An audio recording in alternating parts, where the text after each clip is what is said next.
officielle. Et puis, tu peux traduire en mot, tu peux traduire dans l'Ingala.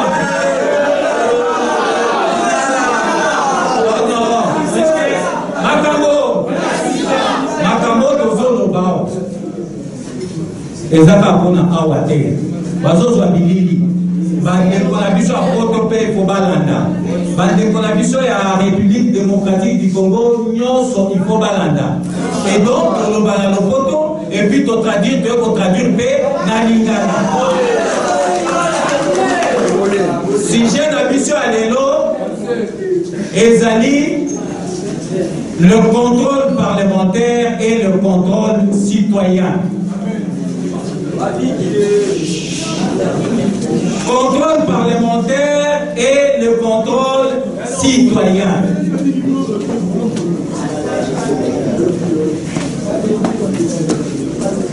Vous savez que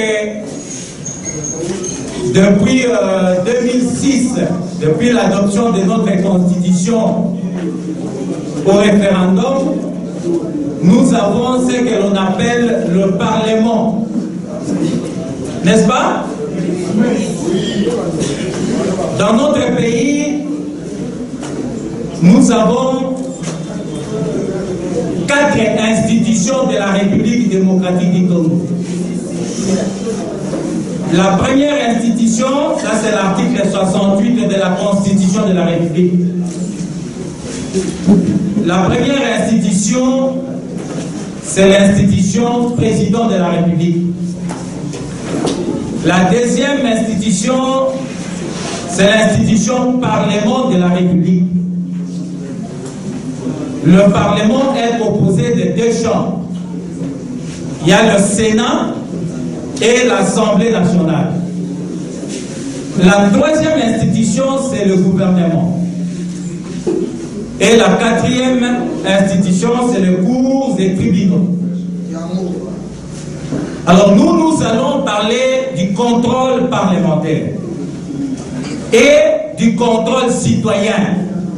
Donc, Namboka na biso soki totali na oyo etali mama ya mibe na article 68 tozana ba institution minei oyo mama ya mibeko eyebi.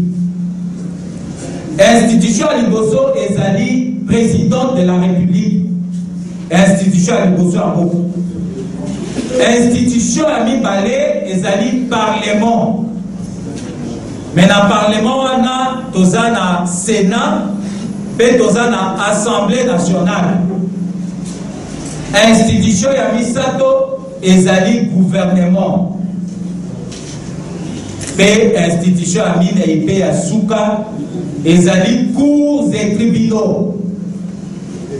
Alors sujet na biso ya lelo ezali contrôle parlementaire et contrôle citoyen.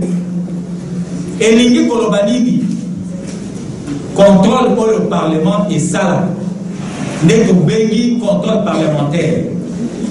N'engeni ni Parlement et ça la contrôle wana. Bon, moi on a très souvent avec ici ministre. Il y a une question orale avec débat. Mais tu vois,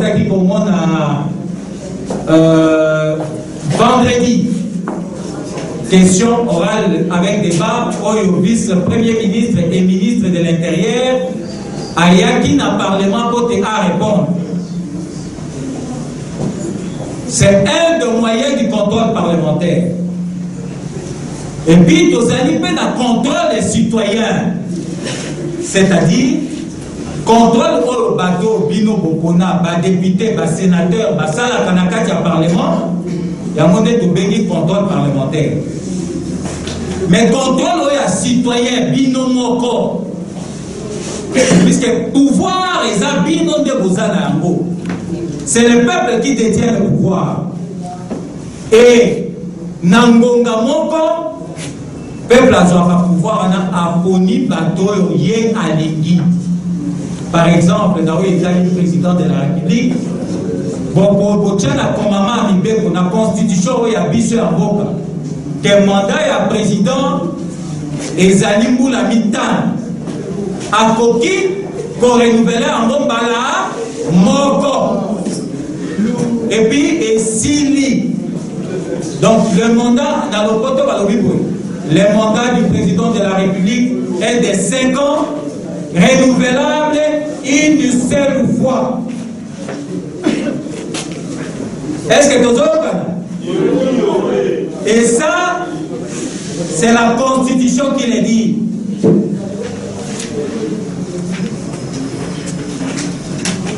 Constitution, maman Yabibé. Article 70 de la Constitution, article 70. Le président de la République est élu au suffrage universel direct pour un mandat de 5 ans, renouvelable une seule fois. À la fin de son mandat, le président de la République reste en fonction jusqu'à l'installation effective du nouveau président élu.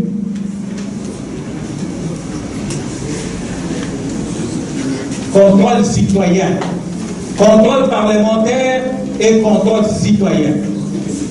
C'est quoi le contrôle?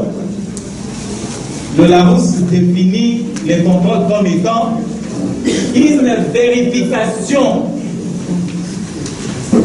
une inspection attentive de la régularité d'un acte, de la validité d'une pièce.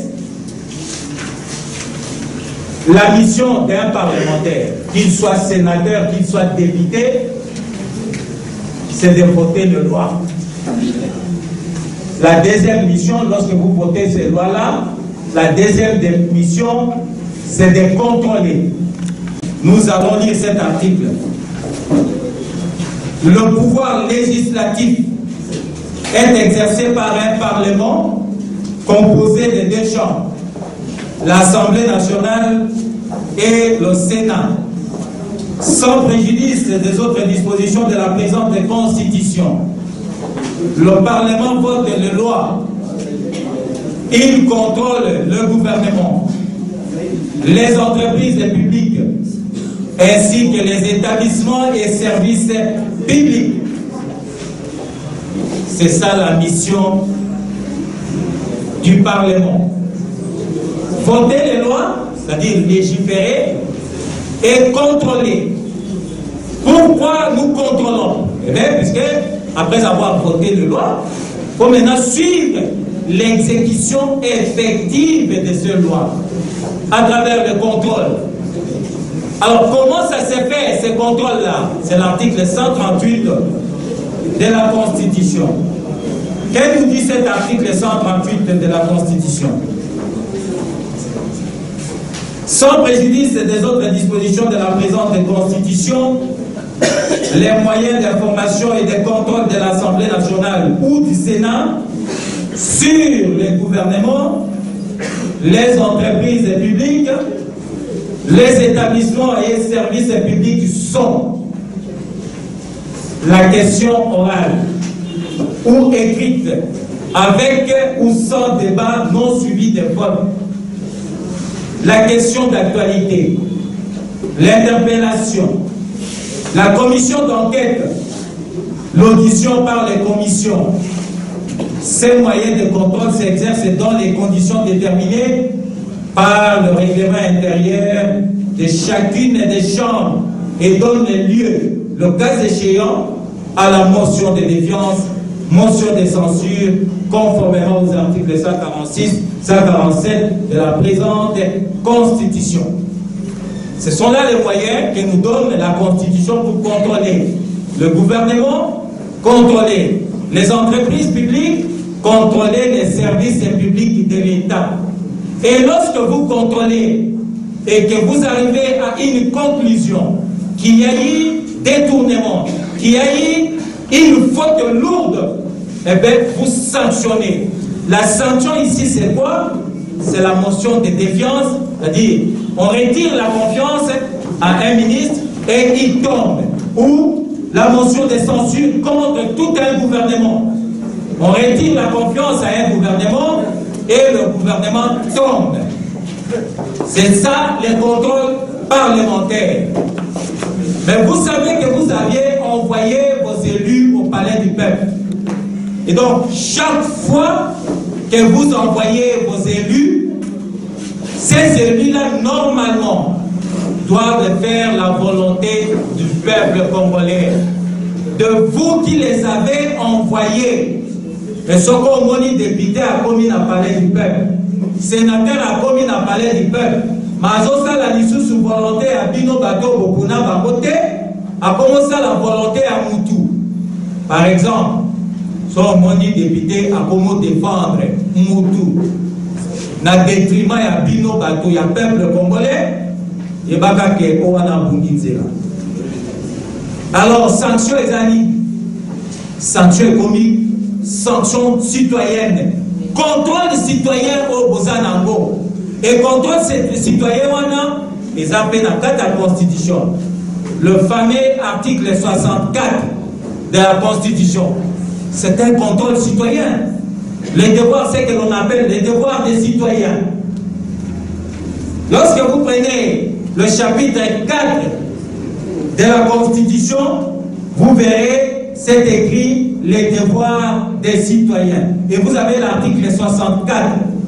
Qui dit cet article? Tout Congolais a le devoir de faire échec à tout individu ou groupe d'individus qui prend le pouvoir par la force ou qui l'exerce en violation des dispositions de la présente Constitution. Maman Mibeke Lobibolo. Congolais nyonso azana nguya.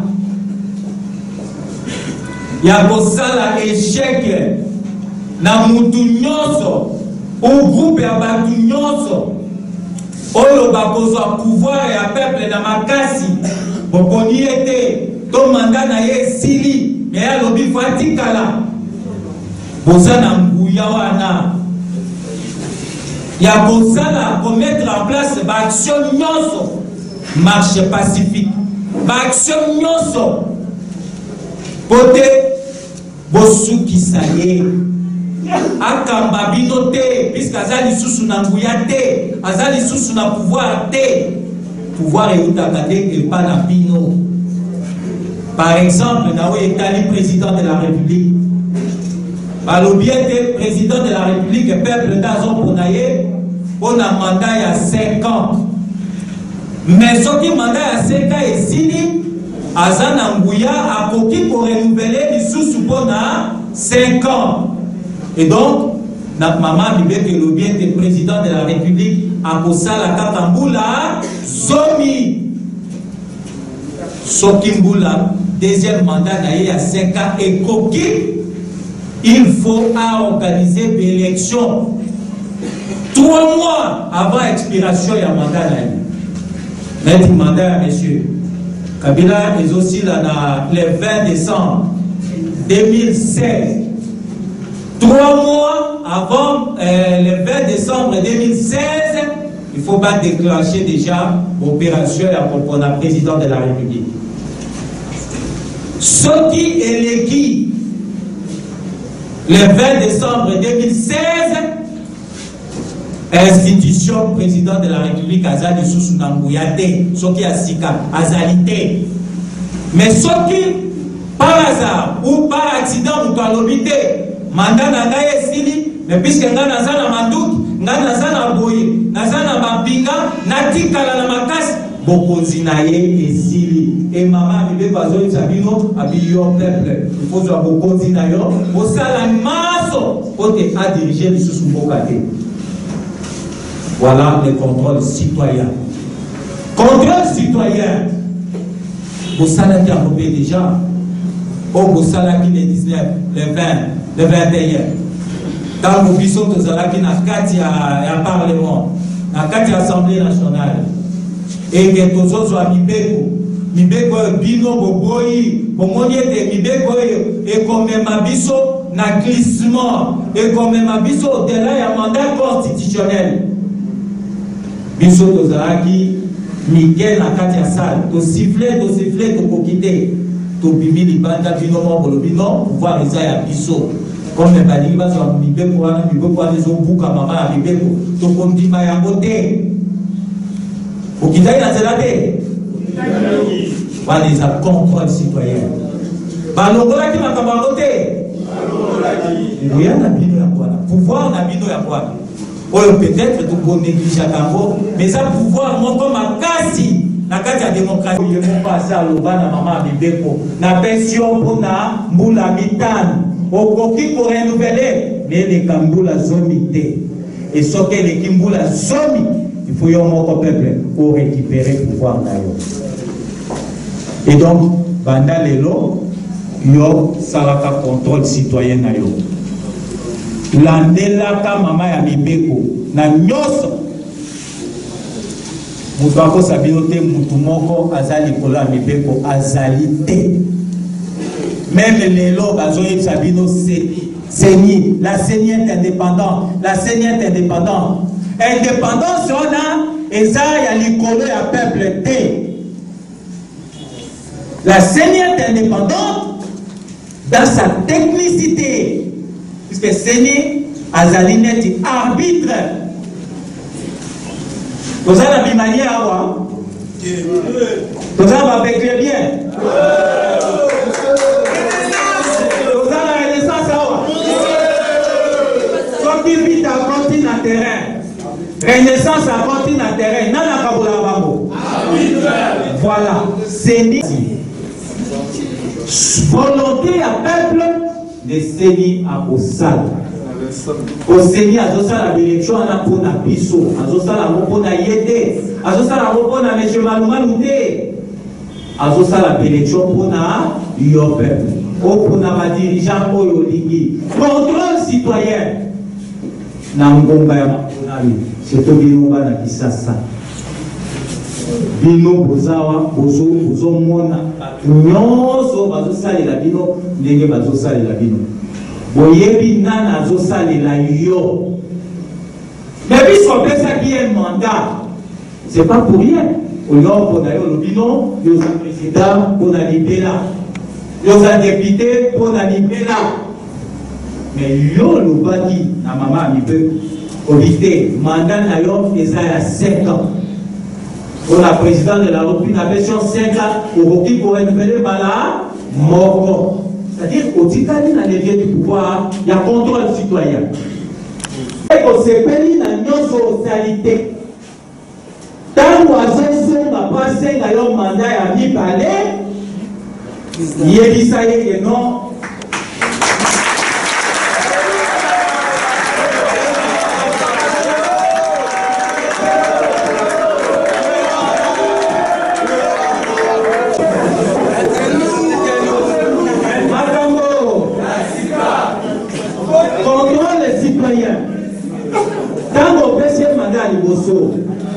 Puisque yo moko bana kotala yende ka tosala ba geste oyo azopoze musala azosalela yo yo moko ozojuge ye obasalelaki omusala kitoko ndenge otilelaki ye pensali ye sans problème wana nde balobi sanction positive mais soki oyo opesaki mandat omoni ete oyo ake kolobela yo alobi yo te oya kama mboka ndenge zengeli akomile koyimba oya batela yo na batu na yo na biloko na yo bakomile koboma yo oya ke soko obeli okende l'hôpital basoigne yo moyen ozwa traitement ezali te oya ke olamuka mpona mama mibeko balobi ke enseignement primaire eza gratuit oyekele bapara batinda yo l'école potanga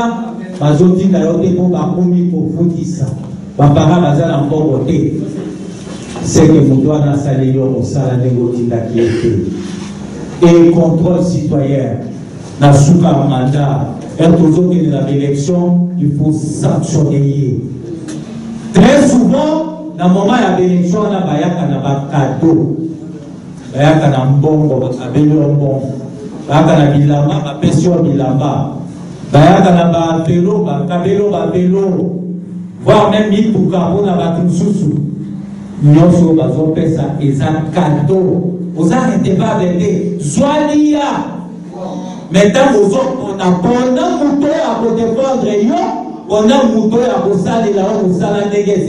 Vous êtes la montée va venir dans le photo contrôle les citoyens.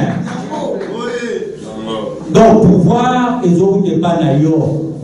On peut s'attendre pour un temps bien limité. Et lorsque la personne qui a eu ce mandat n'est pas à la hauteur, eh bien, vous avez toujours ce pouvoir. Vous pouvez les sanctionner négativement à la fin de son mandat. Lorsqu'il revient vers vous, demandez encore un deuxième mandat, vous lui direz non, messieurs, vous n'avez pas été à la hauteur. Je retire mon pouvoir et je le confie à une autre personne qui sera capable de défendre mes intérêts. C'est ça le contrôle citoyen. Et donc, la souveraineté appartient au peuple. Le pouvoir appartient au peuple. Au-delà du mandat que vous avez confié à quelqu'un, eh bien, le pouvoir n'existe plus. Le pouvoir n'existe plus. Le président de la République est élu pour un mandat de 5 ans, renouvelable une seule fois. Ça veut dire 10 ans et fini. Au-delà de 10 ans, il n'y a plus de pouvoir. Et c'est là, l'article 64 vous donne le pouvoir, le droit de barrer la route à tout celui qui exerce ce pouvoir en violation de la présente Constitution. Et donc, vous les latez. Ceux qui ont monotinda qui député na yo, pour à défendre yo, ma promesse au Bassala, on a coché la vie au courant, on a coché la vie au maïs, on a coché la vie au pont. Moi, les Amoussala député. Député au Tinae, pour te alobelaka yo. À ça, la camibé pour protéger yo. À contrôler le gouvernement, à contrôler le service public à l'État, à contrôler l'entreprise à l'État. Pourquoi il faut ça la contrôle wana? Parce que bon à l'État par exemple, au lieu que n'a pas poche à battre, sauf qu'il bon à l'État, sur la caisse à l'État, l'État sur pas à l'État, il y a solo un État responsable à Kotongi la ville à l'école, à Kotongi la ville à l'hôpital.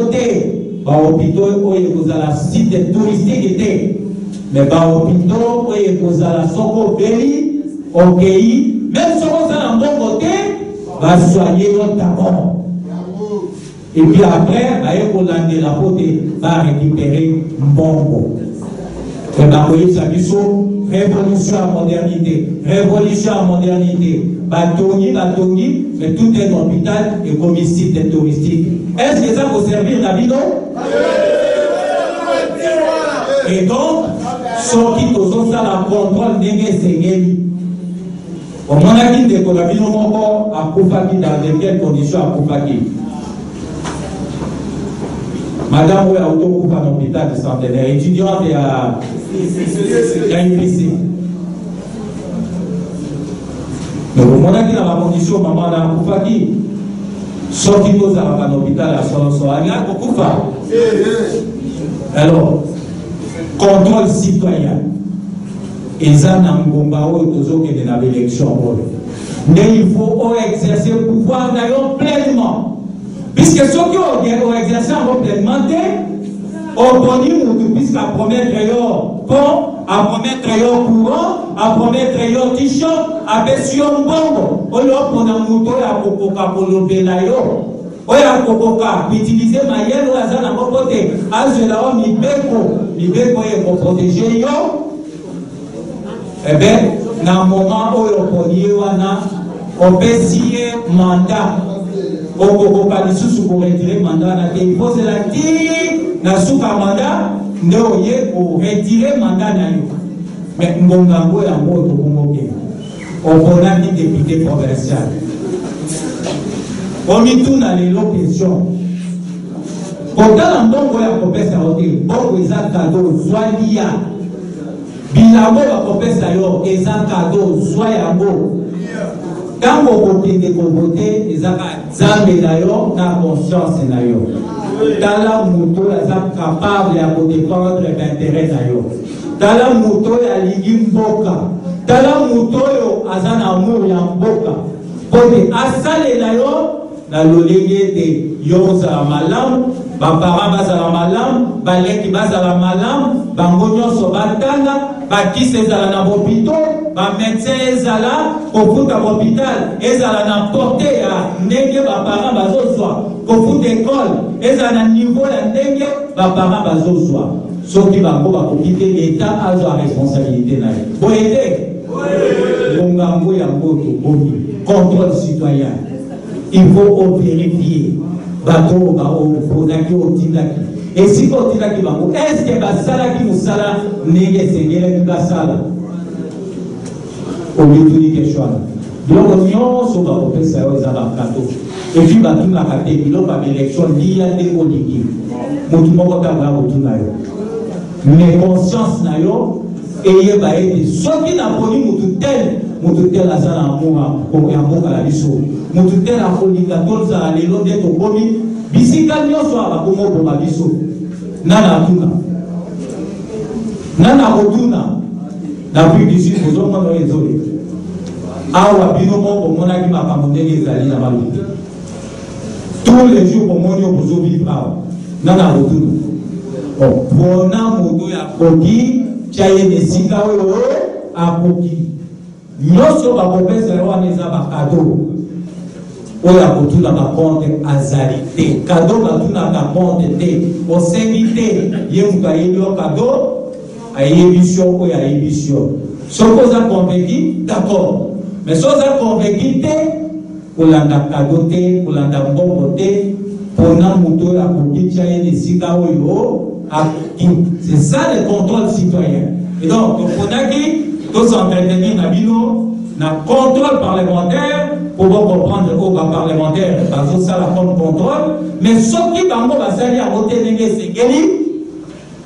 c'est pour exercer contrôle citoyen. Au coquille pour ça, par des pressions populaires, pour ne pas retirer. Au moment qui période en France, quand il fallait pas une loi sur l'enseignement, au moment de la jeunesse, quand on a une loi les coquilles en Haïti, à ça la pression. Bino on a eu exemple dans la loi électorale. Quand au moment où il y a une loi les autres qui sont dans option de limiter, pour ça la pression. Et par le moment là qu'on a quitté le contrôle citoyen. Et surtout dans le moment où on est dans l'élection, c'est un contrôle très important. Il faut exercer pleinement ces contrôles-là. Vous devez sanctionner négativement celui qui n'a pas été à la hauteur. À la hauteur. Vous devez surveiller pour que personne ne soit au-dessus de la Constitution. Le mandat du président de la République est de 5 ans, renouvelable une seule fois, point à la lettre. Au-delà du second mandat, il n'y a plus de pouvoir, il n'y a plus de pouvoir. Parce que Bino de ça va pouvoir. Ceux qui sont au-delà du mandat aussi n'ont plus la légitimité. Puisque pouvoir au Bopé ça qui va pour 5 ans. Mais pour le baconnier au-delà de 5 ans, n'en a pas si pas. Donc, ils ont pouvoir les sous-souter. Légitimité exacte. Et donc, contrôle, ils ont vérification, ils ont inspection attentive de la régularité des actes. Pour le peuple union sont se libérera il faut y avoir il faut y avoir droit il faut y avoir devoir Vous avez un droit, vous avez un devoir. Parmi les devoirs, ils ont été au-delà d'un mandat pour faire ça. Devoir, ils ont été et que à côté de ça, il faut sanctionner négativement. Bon, il y a un mandat. Pour faire ça, il y a été question pilote. Magambo, Bizaleli, voilà na mukuse oyo tolingaki pour s'entretenir na bino yango to salaki intitulaki yango les contrôles parlementaires et les contrôles citoyens. Je crois que tosuki wana soki moto azaka motuna tuni osako olimboli motuna na ye oyo totikela mpe bande to bazoya koloba na bino na nsima ngai. Merci mingi. parti wana bozalaki makelele lelo ezala lisusu te eyokani eza occasion mpona biso nyonso totuna baquestion parce que olio okende oyokaka à gauche à droite na makambo baza koloba il faut profiter na moment oyo po otuna question. Alors comme yo otunaka question te fanda nye oyo aza na makambo ya kotuna atuna au moins matoi oza na yango mpona koyoka nana aza na matoi awa te oyo basi bakata matoi nani. Alors à ce cas là neti monoko na ye esalama mpona kotuna bakestion te pesa chance na baoyo bakotuna bayoka baréponse au moins ekoprofite na yo moko comme ça journée na biso ezala capitaliser na barenseignement na éducation na information politique oyo tokozwa toyokani nani aza na mutuna mutuna nangeza boye toyebi ke apart seni na cour suprême de justice oyo katibaka makambo ya baélection naotali kotala na tv namoni serment ya bato oyo bazalaki inauguré devant ya président de la république oyo ezotala cour suprême cour constitutionnelle rôle na bango eza nini parce que mbala liboso nayoka cour constitutionnelle basali yango mpona baélection oyo bien bino mpe baopposant radical koza pour yango question nango ezango ezaki rôle ya bato wana eza nini cour constitutionnelle nini.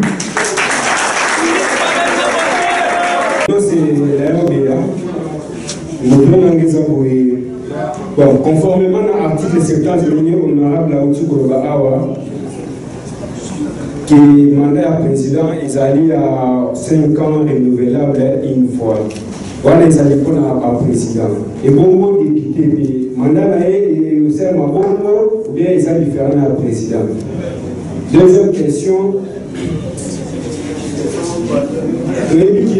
L'opposition de Misa qui est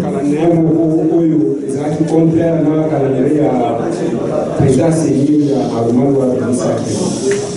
Depuis que Séni à Misaki calendrier, l'opposition de Misaki calendrier est contraire à Séni. Alors c'est alors conférence de presse avec Polinaire Maroma, la haute pour ça dernièrement, à l'Obaki qui est calendrier Séni, ils ont échangeable pour modifier le côté. À continuer toujours l'élection ils allaient prévu dans la alors dans l'opposition le bipéni pour la calendrier merci. Mon ministre impliqué, ça n'a pas tenu. La population idem. Maël Misoki. Oui, à tout n'y était à zone la moyenne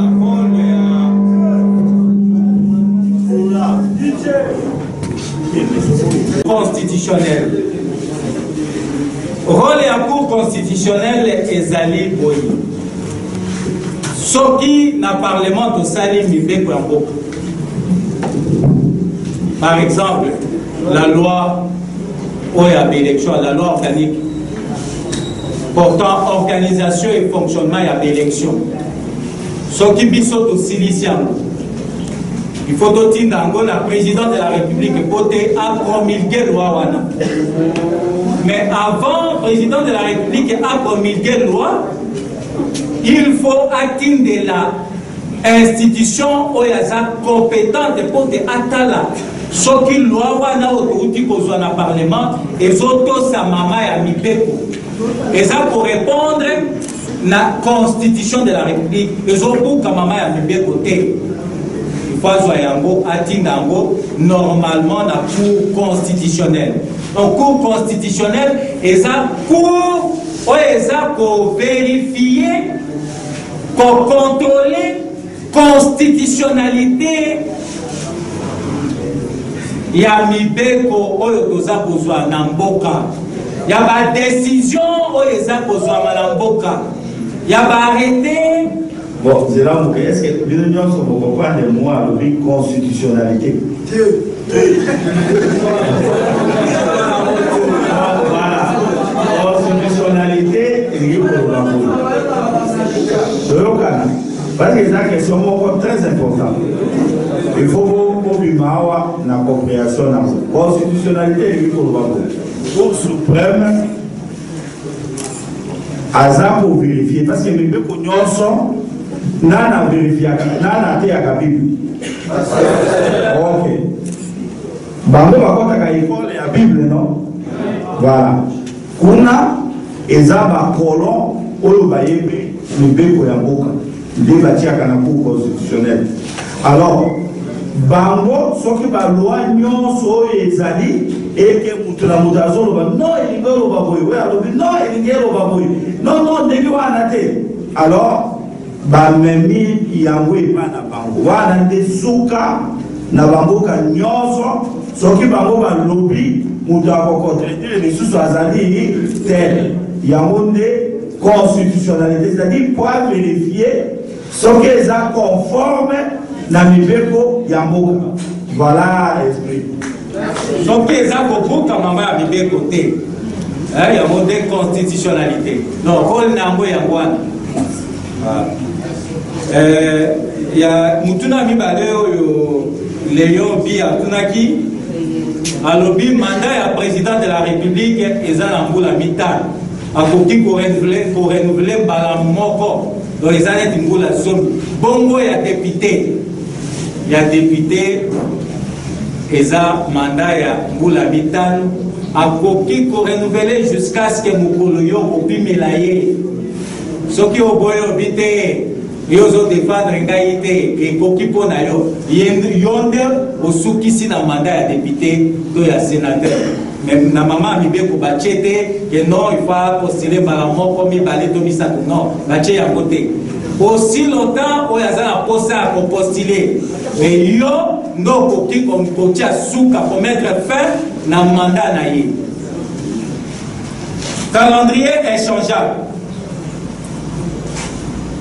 Ba élection na mboka ezali nguya oyo peuple apesaka azalaka nango oyo apesaka aponaka bakonzi na ye na etsaki bino na lobi seni eza neti arbitre mais élection ana azosala mpona biso mpona yo mpona ngai mpona biso baso. Et donc, ce qui te tient qui est wana, ils ont été azala arbitre na biso. Mais ce qui te moni était likambolo, ils ont voté. To likambo et qu'on permettre biso to kende na élection ya solo te. To élection yo ce qui te kei to kosuka quelque part, to kokangama quelque part. Normalement, il faut to vendre na ye puisque biso ne toujours que des élections. To solo la na ye pour te faire comprendre ye porter tinanini pour te senga aider élection a changé boye. Par exemple, oyo ba municipal local, les élections moko oyo il fallait to sala dans to kaka Saint City mais to komi na wana Kinshasa oyo to banda na élection municipale wala ndenge to baloba na Saint City ye moko monsieur Abe Malumal a bongola na ndenge na ye abandi na we ya likolo. Donc ye muta sala erewana. Donc ce qui a moni to soloi pote kimia ezal puisque pour kende na maponami eza occasion ya bikumbate. Eza occasion ya violence te. Eza occasion moko yo to exercer kaba nguya pouvoir otozanango pote to pona bato to lingi. Et donc poto sala ngo ko kimia ezal. Boyokani ezal. Boboto pe ezal to lingana. Ce qui a moni nyonso tozolo bana keza solo ça vaut la peine à vendre puis attendre à l'habiter tous on perdre leur côté élection locale municipale ou urbaine nan to sala ya moté totika yango mopati ote tosala nanu oyo si tosala oyo eza beaucoup plus facile ya kosala tokozongela yango na 2017 et donc soki azwi yango ndenge wana akoki kochange calendrier pour brève ntango abemisaka calendrier ya liboso abimisaka calendrier ya ntango non bomonaki yango te abimisaki ya ntango tolobi ete te il faut bimisa nyonso puisque oyo tozolinga tomonela claire eza élection ya président de la république est-ce que akotosa mibeko mama ya mibeko to akotosa te mais aya kochange abimisaki calendrier ya nyonso mais sikoyo baoyo baza na technicité wana neti ndeko na biso ya autokota sikoyo puisque ye luka forma meme abe maluba donc ayebi makambo ya élection wana mingi akoki kotala boya lobi te lolengo tozokende osui tokei tokoglisse or koglisse eza koénerve constitution alors po toglisse te tokende otela ya mandat te po tolongola mosusu po te ekoka na timing na mbongo toza nango tosala yango sakwat tokoki kochange donc calendrier électoral ekoki kochange. Thierry Balanda atuni soki président de la République azaye moko constitution akoki kosala nyonso ya lingi non. Réponse à Thierry et à Balanda eza na mama ya mibeko na article 69 balobi boye. Le président de la République est le chef de l'État. Il représente la nation. Il est le symbole de l'unité nationale. Alinéa Mibale Balobi, il veille au respect de la Constitution. Il assure, alinéa Asuka, il assure par son arbitrage les fonctionnements réguliers des pouvoirs publics. C'est-à-dire, dès que le mandat naïe, il y a 5 ans renouvelable une seule fois, ce qui réellement, l'andio, maman, Mibeke Lobi, a causé un problème. A organiser quand l'élection n'a pas kimia n'a pas malamu to sali l'élection président asina onami et directement sali remise naie et puis il y a qui problème à sénateur il y a libéra team pour la bokufa. Il est le garant de l'indépendance nationale, de l'intégrité du territoire, de la souveraineté nationale et du respect des traités et accords internationaux. Mais on a la monnaie, vous avez fatigué. Qui donne la leçon doit l'exemple. Il faut veiller dans le respect à la Constitution. Il faut appeler sa biso exemple.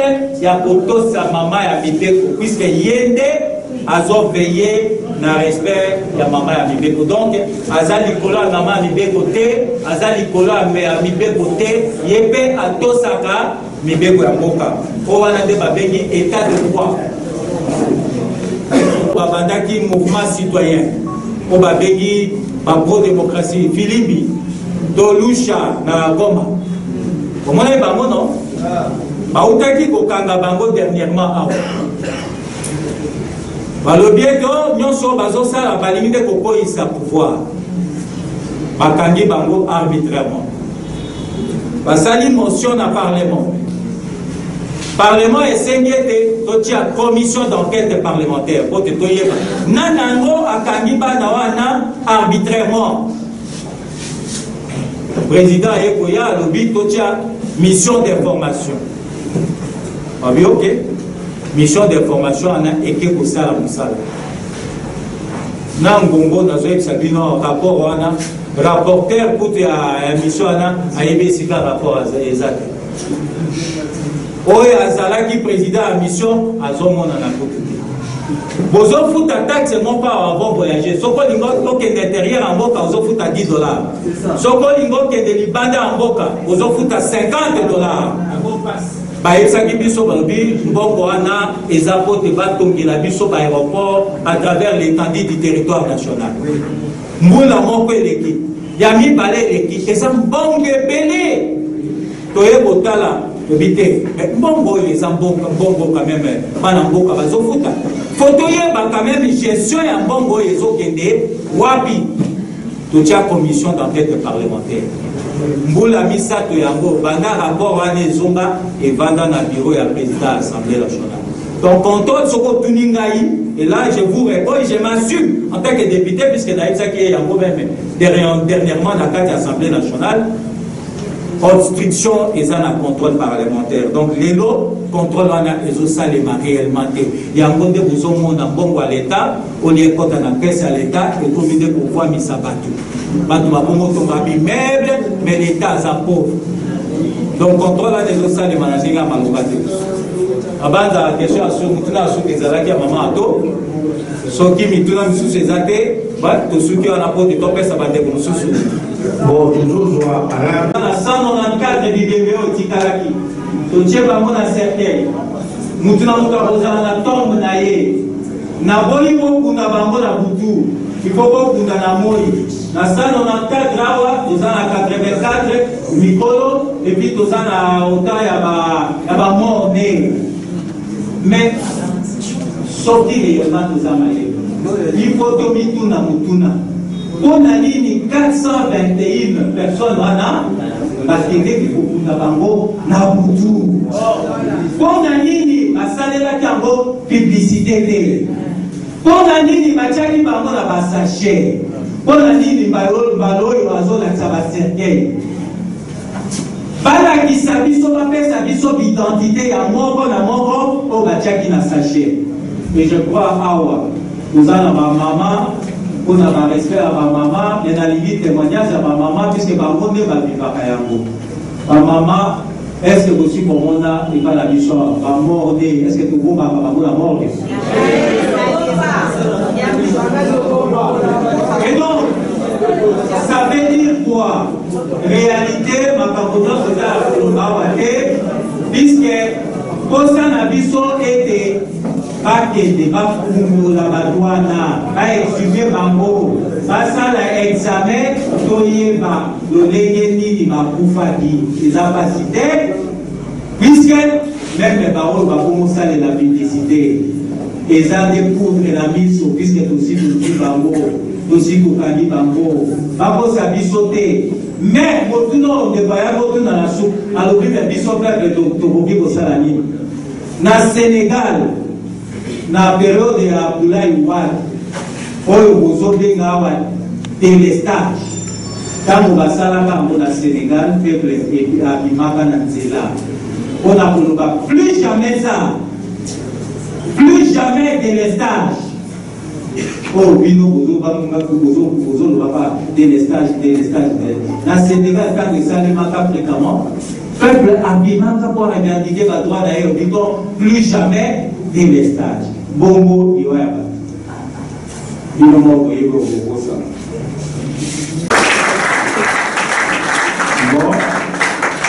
donc c'est la honorable de sous Maboko.